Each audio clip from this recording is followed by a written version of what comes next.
Today's Daf Be'ez Hashem is Horayos Daf Yud Aleph, number 11 in Horayos. And we will start from Daf Yud Amid Beis towards the about like 14 lines from the bottom, Dorish Rabbah.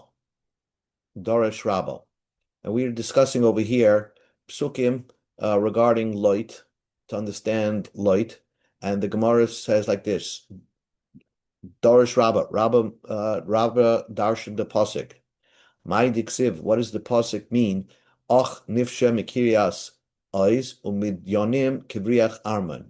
A brother separated from the city. A brother betrayed a strong city. Umidyonim kibriach arman, and their contentions are like bars of the castle. What does that mean? Och nifshe mikirias ois zelait. That is referring to light. Shepiresh me Avram. He made a mistake, or he negliged in pure negligence. He separated himself from Avram Avinu, and because of that, midyanim kibriach amen, shehitel, he caused contentions. He caused contentions, being should cause contentions between Yisrael Amen, between Jews and the offspring of Lot. Shnamar, Pasuk says, "L'yavei Amonim Omoyavi b'Kahal Hashem." Amen and Moav can no longer become Gerim in the Kahal Hashem. Darish Rav Vitem Rav Yitzchak. My diksiv. Why does the Pasuk says L'sava, because of your desire, Yivakesh Nifred, you're requesting separation. B'chol Teshia, in all wisdom, Yisgala, you scorn all wisdom. L'sava Yivakesh Nirvert. Because of a desire, he wants to separate. That refers to light that separated from Avram. And we see from yesterday's learning that light had a special desire for immorality. And Bechol Tashia Iskala, he defied every good wisdom. Shinizgala Kloine, his shame is revealed in all the shuls and all the places of learning. The Tanam, we learned in the Mishnah, Amoyinani, Amoyini, Umayavi Asurim Israelim. Amoy and Amoyev, even though they become Jews, they're forever prohibited from marrying a Jewish girl. Now the Gemara discusses, and this is how we got into the conversation in the beginning, that sometimes life requires a person to do an Avera. And this happened to the daughters of light, where they thought that the whole world was destroyed, and they were worried that there's not going to be any more people, humans. So they decided to have relations with their own father. We find that in the Chumash also. V'amar Ula said, Tamar Zinsa. Tamar was Tamar Zinsa, V'zimri.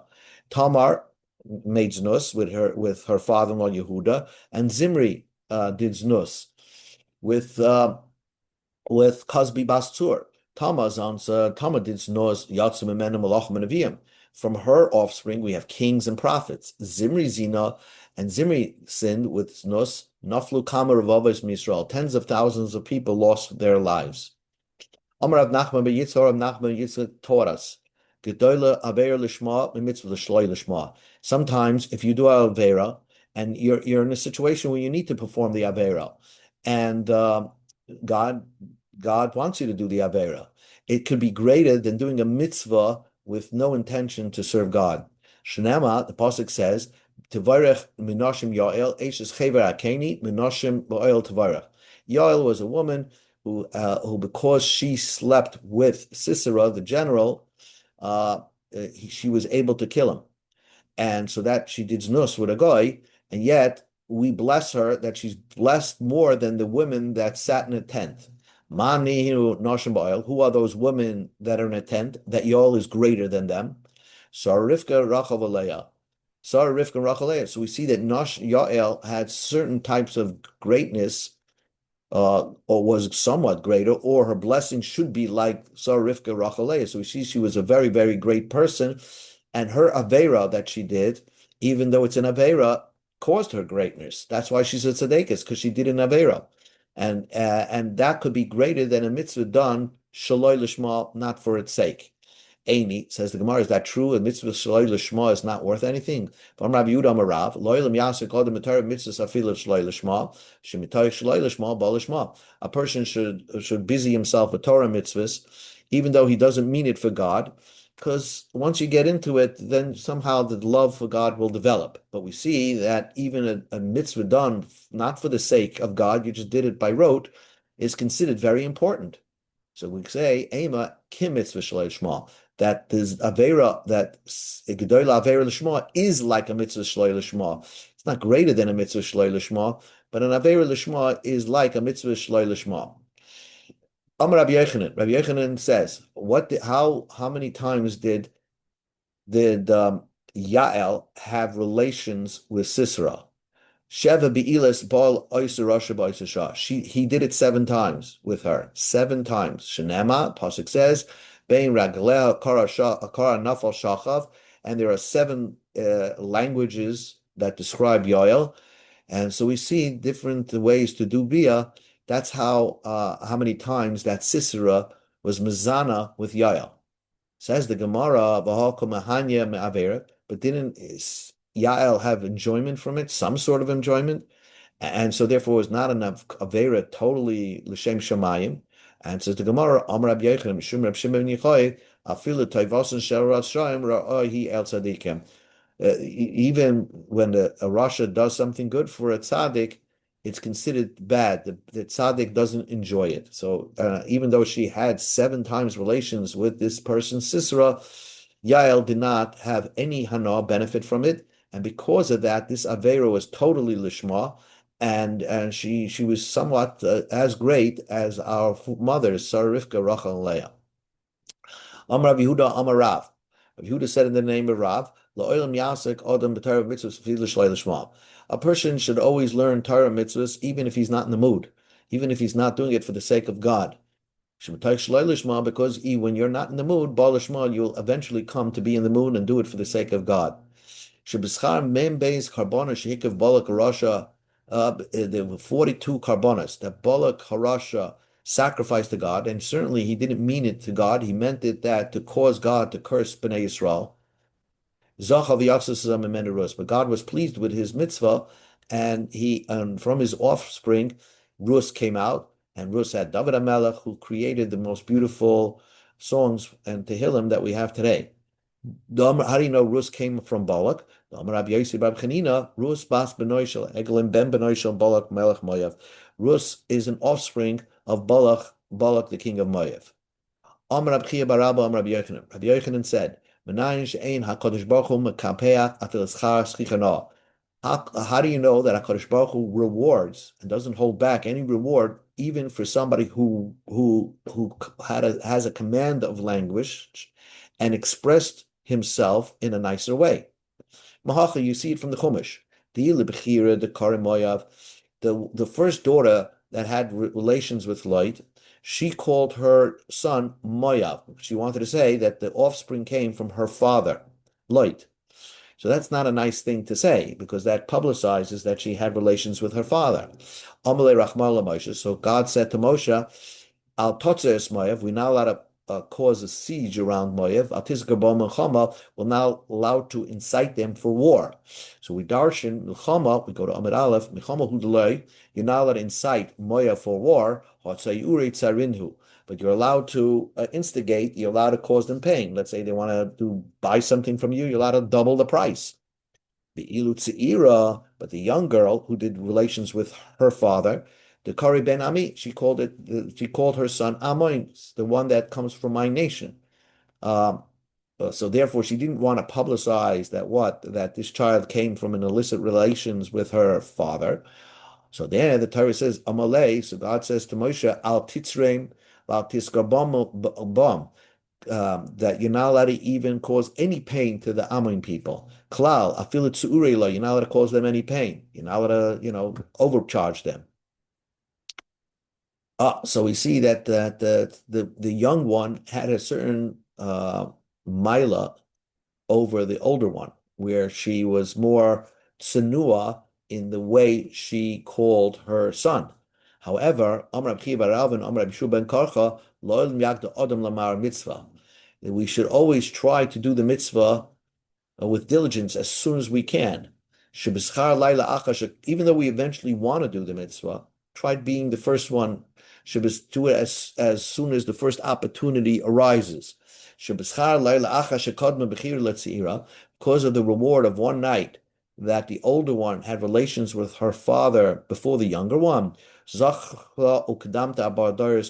Because of that, she merited that her children, offspring, eventually turned to be Jewish, and 4 generations of kingdom came from Moav, because Oivad, Yishai, David, Ushloimai came from Moav, great people.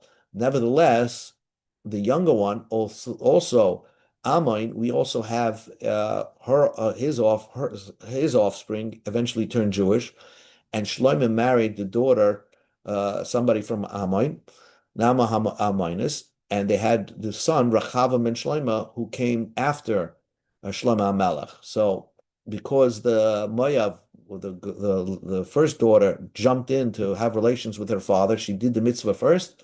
Therefore, her children merited to precede the offspring of the younger daughter to be great people in the Jewish in Klal Yisrael. Tana Rabbanan, we learned in the Brisa. Okay, back to the picture again for a second. A individual brings a chatos when they do an avera. A king brings but it's a female goat or female sheep. A king, when does an avera, brings a male goat. And a kohen gadol, first he has to paskin, right? He has to first paskin, and then do the avera, and then bring a cow. So the Gemara says, Tanarabanan, the rabbis taught, Mi Amoris. The Torah tells you that only if a regular Jew does an avera, he brings the female goat or the female sheep. Prat l'Mashiach, this excludes a kohen gadol. Me'am aretz, and it says me'am aretz, a regular person. Prat l'Nasi, it excludes a king. A king will not bring the karbonos of a regular person, of a female sheep or a female goat. Says the Gemara, that's poshut. Why do I need that drasha? The Torah tells you clearly that when the kohen gadol does the avera, he brings a cow, and when the king does an avera, he's supposed to bring a male goat. It says the Gemara, Sheyachol Mashiach al Helam Dovim Shigas Ma'isa maybe par Ashigas Ma'isa L'Chudei maybe Kisbasira. I would think that when the kohen gadol does an avera, he has to have those 2 steps in order to bring a par. He has to make a psak and then do the avera. Then you bring a cow. But if he did the avera without a psak, I would think that he brings a regular carbon chatas, like a regular individual. Talmud loyma ma'am oretz prat l'mashiach, that excludes the kohen gadol, and me'am oretz prat l'nasi, it also excludes a king. Says the Gemara, Tenach, this all makes perfect sense. Mashiach, that's why the Torah needs to tell you, and the Brisa needs to tell you, that ma'am oretz excludes a kohen gadol. But a king anyway brings his male goat when he makes a mistake. So why would I think that he should bring the regular karmachatas of a yachid? Amar Rav Zvid Mishmei de Rava Hacha b'mayaskin. And here we're talking about kagoin she'achal kazayas chelev shuhedyet. He ate a chelev. He ate and did an avera when he was a commoner, b'nismana, and then he became appointed to be the king. And then he realized he did the Avera when he was a commoner. I would have thought you should bring the carbon of a Yachid, Kamash Malam. That teaches you that no, he doesn't bring the carbon of a Yachid because he's exempt. Now he's the king. A king doesn't bring the carbon of a commoner. Says the Gemara, even though he did the Avera when he was a commoner. Says the Gemara, the Rabbi Shimon, the Hasabasidia.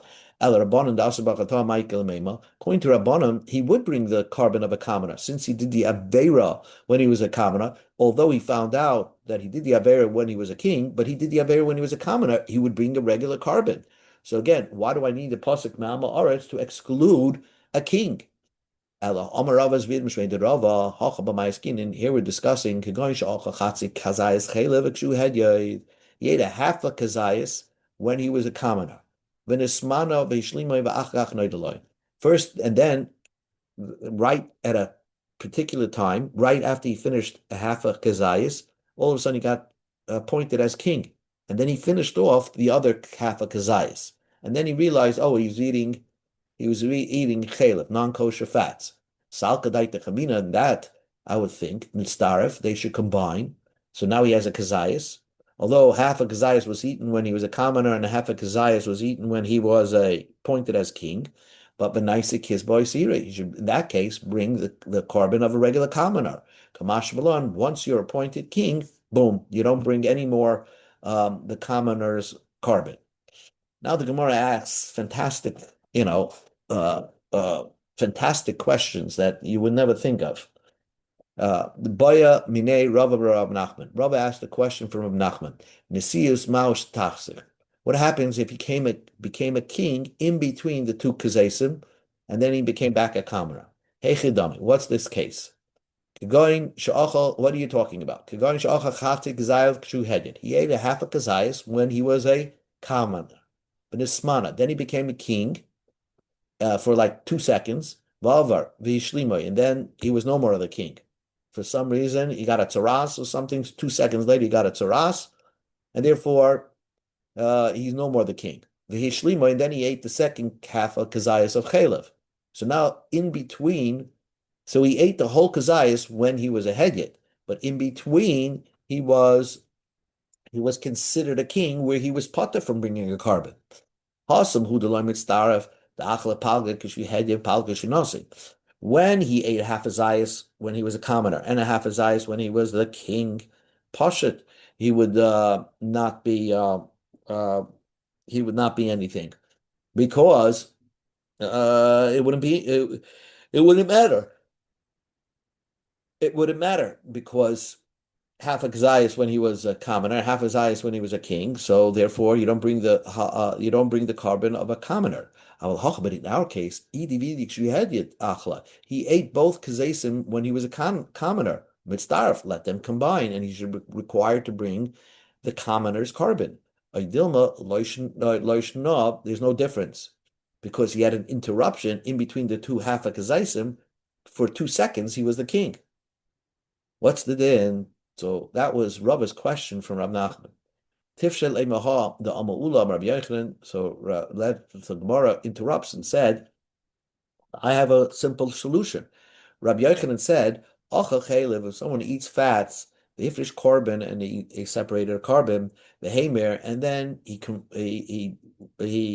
rebelled and he relinquished his Judaism. So now they can't bring that carbon anymore." The chazaboy, and then he retracted. So he has to make a new carbon. He has to make a new carbon because the carbon that he separated, hoil v'nitcha yidacha, since he was pushed off, because when you rebelled and relinquished your Judaism, your carbon can no longer be brought in the base of Migdash. So since it was nitcha, since it was pushed off, it's completely pushed off. So same thing over here. Since in between he became a king, it pushes away the possibility of bringing a carbon yachid. So therefore, we're going to say that the two halves of kazesim don't combine because he became a king in between. Says the Gemara, Hachi Hashta, how can you compare a mumar to the case of the king? Mumar la bar atuya karbinu. When he became a mumar, he relinquished his Judaism, he can't bring a carbon anymore. He's not in the parsha of carbon. So there you say, since it was pushed away, it was pushed away.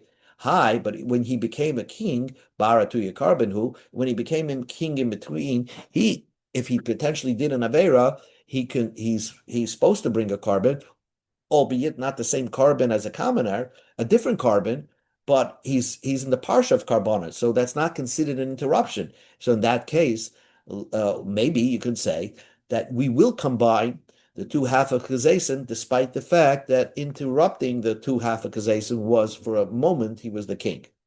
Another question. Boy Minei Rab Zeir Rav Sheshes. Rab Zeir asked the question from Rab Sheshes. Achos Safek Chalev Kishu Hedyet. A person ate, he wasn't sure if it was kosher or not. Now, the halacha is that if a person has in front of him a piece of meat, a piece of fat, and doesn't know if it's kosher or not, and ate it by mistake, and he'll never know if it was kosher or not, you bring an asham tali. And even if as a king, you would bring an asham tali.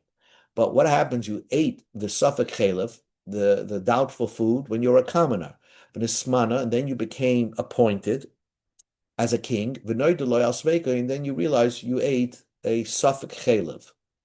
So Do you bring an asham tali? Mao. For sure, according to Rabbanan, when did you do the Avera? As a commoner.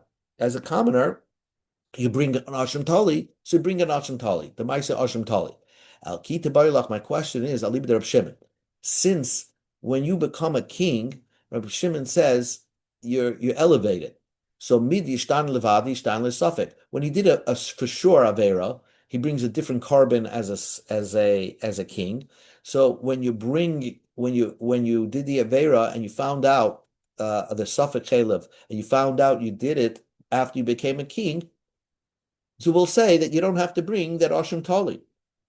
Dilma, when do you say you changed because you became a king for a for sure carbon, the Ishtani carbon today? Because the Torah says, when you're a commoner, you bring a female goat, and when you're a king, you bring a male goat. So you change becoming the king, and therefore you're exempt. The carbon today. Your carbon didn't change. If you did that same avera of eating Safa Chalev as a king, you would bring an Ashim Tali. Ema, so you didn't really change much by becoming a king. Ema Laisik carbon Ashim Tali. So Laisik Ashim Tali will tell him to bring a Ashim Tali according to Rab Shimon. The Gemara remains unresolved in this question. Now the Gemara continues. Tanabanam, the rabbis taught, Me'am Aretz, Torah tells you that only a commoner brings this carbon chatas of a female sheep or female goat. Prat, it excludes l'meshumad, someone who resolved his Judaism. Rab Shimon, Rabbi Yossi, Mishum Shimon, Asher lo yisayasano mishagagav Hashem. If you did it, you didn't know you did it. You didn't do it on purpose, and you were guilty. You bring that carbon. So we darshan also a similar idea. If somebody would have told you that you're doing an avera, you would have regretted doing the avera. You would have stopped right then and there. Maybe carbon al shagigasi. Then you would bring a carbon on your shaygig and your mistake. Loy shall be a dasai. But if you were a person that relinquished his Judaism, and you would never have stopped doing the avera had somebody told you you're doing an avera, then you will not bring a carbon on your shaygig. So we have two drushes that tell us that somebody who relinquished his Judaism will not bring a carbon chatas if he made a mistake. Says the Gemara, my benaya, what is the difference between the two sources? Rab Shimon uses the pasuk Ashalei Sena b'Shagagav Hashem, and the Tanakama uses the pasuk Me'am Aretz. Amar Rab Hanuna Mishum b'Dlechel Chelev maybe carbon aladam ika benayu. Let's say a guy relinquished his Judaism, he wants to eat non-kosher fats. But the mistake that he made was blood. Blood, he didn't give up his Judaism. He doesn't eat blood. So will he bring a carbon? Marsava, the Tanakama holds, Kivin the Mishumad Lechel Chelev, since he eats fats, he relinquished his Judaism concerning fats. So Ladam Nami Mishumad Hava. So even though he keeps his Judaism in respect to not eating blood, but since he's considered a meshumad, somebody who relinquished his Judaism with one mitzvah, so we'll not allow him to bring a carbon if he made a mistake in another mitzvah that he still upholds. Umar Sava, but the Rab Shimon will hold, had you approached him while he was eating blood, he would stop. So therefore, he's considered a Jew in that respect, and we will accept his carbon. Says the Gemara, Rava said, the Kuliyama, both Rab Shimon and the Tanakama will agree, Mishumad Lechel Chelev, Loy Hava Mishumad Adam, that even the Tanakama holds that just because you relinquish your Judaism for non-kosher fats, you're not considered you relinquish your Judaism regarding blood. And even according to the Tanakama, you would be allowed to bring a carbon. So again, back to square one. What is the difference between Rab Shimon's drasha and the Tanakama drasha? Ella, we're talking about over here, Hacha over here with concern ba'oichel nevela avon. He would eat nevela when he's hungry. If he's on a non-kosher cruise, he's going to eat nevela. And he's the type of person that he had non-kosher food, but he's intending to eat kosher food. And it turned out he ate a non-kosher food. When he has it, so he's the type of person that if you give him kosher food over non-kosher food, he'll eat kosher food. But if he's in a pinch and he has no kosher food, he's going to eat non-kosher. That's the machlekes. Marsava, the Tanakama holds, kiven l'tei oven ochal.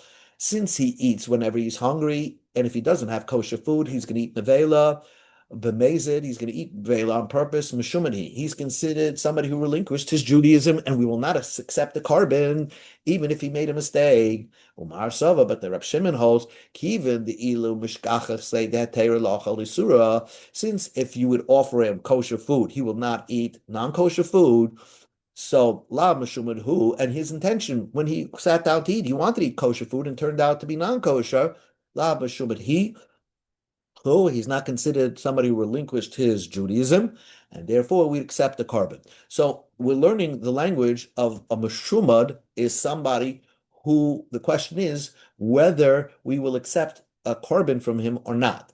Now but if he would slaughter something, an animal, uh, we would accept his slaughtering. A mishumad, we would accept his slaughtering. Um, and we maybe we won't accept his slaughtering as kosher, but we wouldn't say that it's asur b'hana when he slaughters something. It's not asur b'hana because he's not worshiping idols. But there's sometimes people do something that the Christians do, or we will consider him somebody that's an idol worshiper. And that's what the next brisa discusses. Tana Rabban, the rabbis taught, if someone just eats non-kosher food, he's somebody that relinquished his Judaism. The Ezim Meshubad, and who is somebody who relinquished his Judaism? He eats non-kosher food, rodents, insects, and drinks yayin esach, non-kosher wine that was spilled for was poured for avodah zarah. Rabbi Huda says, af halovish kalayim, if someone on purpose puts on kalayim, he's considered like an idol worshiper. Let's see. This brisa makes no sense. Amamar, we learned previously. Achol zehu, if someone eats non-kosher food, zehu meshuma, that's somebody who relinquished his Judaism. Then your question asking who is considered meshumad oichel nevelas. My comrade, this makes no sense. You just told me ochel chalev is a meshumad, and now you're asking me who is a meshumad. Amar Rabba Babachon Amar B'Yochanan. Hochin comma. This is what the brisa means to say. Ochel chalev l'tei avoin harezeh meshumad. If you eat chalev because whenever you're hungry and you have no kosher food, you'll eat non-kosher fats. Then you're considered a meshumad, somebody who relinquishes with Judaism. Lahachas, but if you eat it on purpose, harezeh min, that's what you're supposed to read it. The censors change it, but you are considered like a Christian or an idol worshiper, and therefore you're one step worse than that. That means that even if you would slaughter something, it would be asur b'hana to a Jew. If you see somebody and he's not eating kosher food, but you can assume that he's an idol worshiper. That is if he's eating besides non-kosher food, he's eating insects and crawling and creepy crawly creatures, and he drinks yain esach, that proves that he's really an idol worshiper because no healthy human being eats insects. Rabbi Yehuda says, "Af halovish kalayim." Even if somebody would put on kalayim, and that's really he's doing it on purpose. He knows the Torah prohibits it, and he puts it on anyway. He's considered a somebody who is, you can assume he's a min. And his slaughtering his shchita is like you slaughter for avodah zarah. My benayu, what's the difference between the Tanakama and Rabbi Yossi? Tanakama says also if you eat nevela and treifa on purpose, and even though there's kosher food, you are so presumably you're doing averis when you don't have to do averis. So what's the difference between the Tanakama and Rabbi Yossi? And says the Gemara, ik benai kalayim derabana. If you violated kalayim, which was only asur rabbanan, certain kalayim, certain clothing kalayim doiraisa, and also min atara, and certain clothing kalayim derabbanan. Ma'asav the Tanakam holds midiraisa have a meshumad, derabbanan lo have a meshumad. If you see somebody wearing a kalayim clothing, if it's the also midiraisa, then you become a meshumad, But the rabbanan lo have a meshumad. But you're not considered a somebody who's a meshumad if he's violating he's violating an isra bonan of kalayim. I don't think this means meshumad, you're a min, because that's the question. Eze meshumad de b'stomai min. So Umar Sava, but the Rabbanan hold, Rabbi Yehuda holds Kalayim, even the Parsim Yisura. Everybody knows Kalayim is Asar.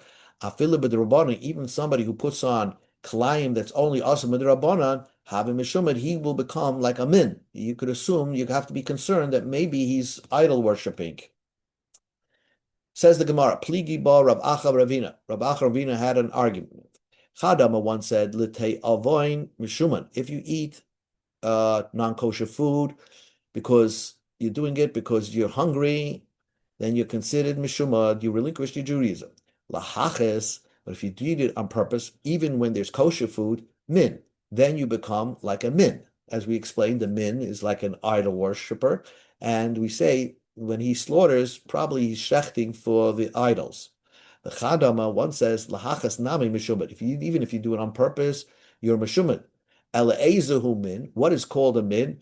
You have to see him, kol ha'ovid avodah zarah. He actually has to be serving avodah zarah. It's not enough that he violates the Torah's mitzvahs on purpose. He eats treifus, even though there's kosher food in front of him. That doesn't make him an idol worshiper. An idol worshiper is somebody who you actually view worshiping idols. I'll ask you a question. Someone eats a mosquito or a beetle, right? Now, if he's eating this disgusting food, he's probably doing it on purpose. And yet, he's only somebody who relinquished his Judaism. He's not considered a min. We only call him a meshumad, but we don't call him a min, even though he's doing it on purpose. Why is he, according to the opinion that says if you do anything on purpose, you're considered a min? Why is it that if you eat one mosquito, you're only considered a meshumad? Answers the Gemara, Hossam over there, the Oma etin tam the Yisura. He's not really eating it on purpose. He's curious how an insect tastes. He's not doing it because I know the Jewish law prohibits it, and I'm just going to pop this disgusting thing in my mouth. No, he's trying it out to see how take would taste. So he's not considered lahakas. So therefore, at best, he's considered a meshumad. Again, we see two things. One, you could be a meshumad, somebody who relinquished his Judaism, and therefore we won't accept the carbon from you. But then there's a step more than that, that if somebody who was one, of course, we're dealing with somebody who was once Jewish, he could become a min if he does things on purpose. So then we will say to here, as Rashi says over here, a min, like his slaughtering is always considered asabana, as if he slaughtered it to avodah zarah.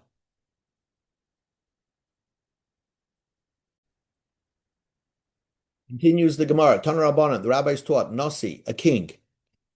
A king brings, as we saw before, as we see in the many times, that a king brings a male goat, as opposed to an individual who will bring a female goat or a female sheep when they do a mistake. So the king brings a male goat, but the Torah doesn't call him a king. The Torah calls him a nasi, a president. Yachol nasi kushevet. Maybe I would think it doesn't mean really a king. It could mean a president, like each shevet had their own president. Talmud that he violated any mitzvah of Hashem, his God. By king it says he should fear Hashem as God. So ma lahalan she'in al gabav Hashem lekav. It's just like over there, it's definitely talking about a king that has nobody on top of him except God. Afnasi, when it discusses the korban chatas, the word nasi means shein al gabav ela Hashem lekav. It's definitely referring to a king who only has on top of him the God. God is the only one on top of the king. He doesn't work for anybody. He's rich, etc., etc. So therefore, we know for sure that a king brings the special korban of a male goat when he does an avera. Says the Gemara, but still it says nasi, president. So Boimene Rebbe Mirabchir. Rebbe was the president of the Jewish people, the leader of the Jewish people in Eretz Yisrael. He was very, very rich. And so he asked the question, if I did an Avera by mistake, going anim al basar, would I bring a sa'ir? Would I bring the male goat? Amalei. So Rabbi Chia answered, Harei tzarascha b'bavel. You're not the complete leader of the Jewish people because you have a co person, a co-wife, let's say, in Bavel, because there was a head in Bavel that was, according to the way Reb Chia understood it, that head in Bavel had something over Rebbe. Rebbe had to consult with him. So it's like this Gemara, is that true? Esvei, there were times in Klal Yisrael that there were two kings. There was the king from Shevet Yehuda and the king from the 10 tribes. Esvei, Malchi Yisrael, Malchi, Beis David, Elim Mevim La'atzman, Elim Mevim La'atzman. When each one sinned, they would bring their own carbon sire. So it's possible to have two kings at the same time bringing a sire. So the question is, even though Rebbe had a co-partner in Bavel as a leader of the Jewish people, why can't each one of them bring a sa'ir? Amalei. So Reb Chia answered Rebbe, Hasam loy kaifa hadadi. The king of Yisrael and the king of David didn't bend to each other. Each one had their own dominion. Hacha over here, since there are two leaders of the Jewish people, we in Israel have to bend towards the people in Babel. We have to hear their opinion before we issue a edict. And because of that, we're not considered to be the supreme leader of the Jewish people. And therefore, if you did an Avera, Rebbe, you would not bring a Sa'ir. Rav Safra Masna Hochi. Rav Masna taught it like this. Boy Minei Rebbe Reb Chia. Rebbe asked a question from Chia. Kigoin Ani Mahu B'Seir B'Sa'ir. Would I bring a male goat on Malay? So Reb Chia answered Rebbe, Hasam Shevet Hacham Achoike. There's a difference. You are not the leader to impose punishments against the Jewish people. You're only a lawgiver. The Tanya we learned in the Brisa, Lo Yasa Shevet Yehuda Zerosh Goyla, that the scepter will not be removed from Shevet Yehuda. That means the leader who could issue punishments, Zerosh Goyla Shebababel. That refers to that there will always be a leader who can give punishments, who is the leader in Bavel. Sheroidis Yisrael b'Makkah. He could punish the Jews, so to speak, with a stick. And a lawgiver will always be the leader of the Jewish people from Shevet Yehuda. Again, Elu b'nei banav shel Hillel, these are the grandchildren of Hillel, which is Rebbe, Shem lamdim Torah Yisrael b'Rabbim, that teach Torah to the Jewish people publicly. So in other words, what Reb Chia was telling Rebbe is that because your main leader as the Jewish people is teaching them Torah, but you don't have a police force that you can enforce your wishes. Only the leader of Bavel can do that. So because of that, you're not the supreme leader of the Jewish people, and therefore, if you did an Avera by mistake, you will not bring a Sa'ir. Now the new Mishnah, the Ezehu Mashiach, who is considered a Kohen Gadol? Who is considered a Kohen Gadol? Says the Mishnah, Mashuach b'Shem and Mishcha, if he was anointed with the anointment oil, the fragrant oil that Moshe Rabbeinu developed. Loi, and that was only existed during the first Beis Hamikdash. And after the destruction of the first Beis Hamikdash, somehow that anointment oil became lost or hidden away. But Loi Hamaruba B'Gadim, not any Kohen Gadol that was around in the second Beis Hamikdash. And the only thing that made him a Kohen Gadol was just putting on a clothing, but he did not have the anointment oil. And therefore, so Ein Bein Kohen Mashiach B'Shem and Mishlam Ruba B'Goyim Elapar I'll call mitzvahs. So there's no difference between the Kohen Gadol of the first Beis Hamikdash or the Kohen Gadol of the second Beis Hamikdash, except that the Kohen Gadol of the first Beis Hamikdash brings the cow when he does an Avera by mistake. But the Kohen Gadol of the second Beis Hamikdash will only bring the carbon chatas like a regular commoner. Now the Mishnah says that sometimes the Kohen Gadol was the Kohen Gadol, and then he had, let's say, a handicap, a temporary handicap, and they got him a replacement. And then when he got healed from his handicap, they removed his replacement and they brought him back into service. So what's the difference between the two? The ein bein kohen mishamas l'kohen sha'avar. There's no difference there's no difference between the kohen that's serving now to the kohen that was the kohen. Ella, and he was just a replacement, a temporary replacement. Ella par Yom Kippurim vasir zeifa.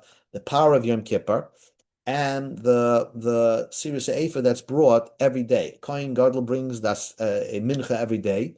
So once the replacement is no more the Kohen Gadol, he doesn't bring that mincha every day. Plus, who pays for the cow of the Kohen Gadol on Yom Kippur? So that's actually the first Kohen Gadol that was temporarily replaced, and now he's brought back on his job. He pays for the cow of Yom Kippur, and not the replacement Kohen Gadol. But zeh v'zeh shavim b'avodas Yom Kippurim. Even though the Kohen Gadol, who is really the Kohen Gadol, paid for that cow, but the Kohen Gadol that was once the Kohen Gadol can perform the service on Yom Kippur if he wants, if he's allowed to. U'mitzuvim ala b'suva. Both of them have to marry a girl that was never had relations. Basurim al hamana. They're also to marry a widow. And if a relative dies, they're not allowed to metama themselves for their relative. V'loi pirim, they have to take a haircut every 30 days. V'loi parmim, they're not allowed to rip their clothing in kriya if they become an oval. And when they die, umachzirin oritzeach, a killer that was accidentally killed, and he's forced to go into the Ari Miklat. The Torah tells you that when the Kohen Gadol dies, he gets freed. He's allowed to go free. So it doesn't matter whether the Kohen Gadol actual in service dies or the replacement Kohen Gadol dies. Each one of them can cause the killer to be freed from the Ari Miklat. Tana Rabbana, the rabbis taught, Shemen HaMishcha she'asa Moshe b'midbar, the fragrant oil that Moshe concocted in the midbar, in the desert, that smelled delicious, that had a fragrant smell, they would take oil and soak it in the roots of the spices. But you can understand, not soak it, they would boil it in the roots of the spices. But when you boil it, the oil, disappears. It enters the roots, it enters the pot. But nevertheless, they boiled it. Rabbi Yehuda, that's the words of Rabbi Yehuda. Rabbi Yossi says that wouldn't make sense. Even if you would anoint the oil of all those big roots, there wouldn't be enough. There wouldn't be enough oil left over to use it for the anointments. So Ella, this is what Moshe Rabbeinu did. Sharnas ikram b'mayim. He first soaked the roots in water so they don't absorb. Right? They don't absorb. So now the roots don't absorb. Now the roots brought their fragrances into the water. Well, meitzif olav shemen. Then they remove the roots and they put the oil on top of the water. Now you have fragrant waters. The fragrant water will give fragrance into the oil. The koil is the sareach. The kipchoy, and then he quickly took it out so that the oil, no oil will be lost. We have to understand that Moshe did not make a lot of oil. He only made 12 lugin of oil, a couple of ounces of oil. So that was used to anoint the whole Mishkan and all the Kalim and the Kohen Gadol and the Kohanim. So according to Rabbi Yossi, they had to preserve the oil that Moshe Rabbeinu made. Amalei Rabbi Yehuda said, was there one miracle that happened with the fragrant oils that Moshe made? If you think about it, the maximum that Moshe made was 12 lugin. Umimenu, from those 12 lugin, the couple of ounces, and he anointed the Mishkan and all the Kalim, and Aaron and his kids, all for 7 days of the inauguration. The kulam kaim la'asad lavei, and all the fragrant oil will still be around in the future. Moshe Rabbeinu, we don't have it, but we're gonna get it in the future. We're gonna find it to anoint the Mashiach. Shnema shem mischas kodesh yezeh li l'darizechem. That Moshe Rabbeinu made this anointment oil zeh with the gematria of zeh is the gematria of 12. So he made 12 lugim. So it's a nace. So therefore, if it was a nace, therefore it could be another nace that Moshe Rabbeinu made it by boiling the oil into the roots, and nothing got absorbed. Tanya Indach, we learned in another brayso. Moshe took the anointment oil and anointed the Mishkan and everything. Rabbi Yehuda explains, from the very beginning that Moshe Rabbeinu made it, until the end. It was tremendous miracles. In the beginning, it only had 12 lugs. When they cooked it in the fragrances and the spices, a pot absorbs some of the oil. And how much is absorbed by the roots. And then some of it gets burned away, turned into steam. And so how much was left of the 12 lug that Moshe Rabbeinu made? Very little. Uvoy, and with that very little oil, nimshach, mishkan, mekaleb, am, bono, kol shevisimei. And with that oil, the Mishkan and all the Kalim and Am and his kids were anointed every single day of the 7 days of Miluim, of the 7 days of training. And with this oil, we still have Kahanim Gedolim Mamlachim, kings and Kahanim Gedolim of the first base of English were anointed. Va'afilu Kohen Gadol ben Kohen Gadol tar Mashiach. Even if a Kohen Gadol was the son of a Kohen Gadol, so he took over his father's position, they had to anoint him too. However, for a king, the son of a king that took over his father's job, we would not anoint the king, the son of a king. If you're going to ask me, Shlomo took over David HaMelech, and David HaMelech was anointed, and they anointed Shlomo HaMelech. Answers the Gemara, because his kingship was contested by Adoniyahu, and therefore they anointed him. Ves Yaish. Why did they anoint Yaish? Because his kingdom was contested by Bnei Asalia. Ves Yayachas. Why did they anoint Yayachas? Bnei Yayakam, because his kingdom was contested by Yayakam. Who was older than his brother by 2 years. So therefore, only in a certain kings that had a contested kingship, they anointed him to just establish that this is the real king. But that generally, if a king took over his father's position, they did not use the oil. Nevertheless, all this oil was used throughout all the years. Shemin concludes the Gemara Kaim Lasud Lava. In the future, we'll still have this oil. Shnema, the pasuk says, Shemem Mischas Kodesh Yia Zeli L'Darisechem. This anointment oil will always be for me for future generations. Yia, it'll be there. And so, therefore, we'll know that La'asad Lava in the future, in the Mashiach's time, we're going to have this oil again. That's probably going to anoint the Mashiach, and that's probably why he's called Mashiach, the new king, who's an offspring of David, who comes from David's family. And Zeh, how much oil was made? The gematria of Zeh, which is 7 and 5. The gematria Shnei Maso Lugan Hava. It was 12 lugs, and that was the what Moshe Rabbeinu made. The amount of oil that Moshe Rabbeinu made. Okay, we'll stop over here. Everyone have a good Shabbos.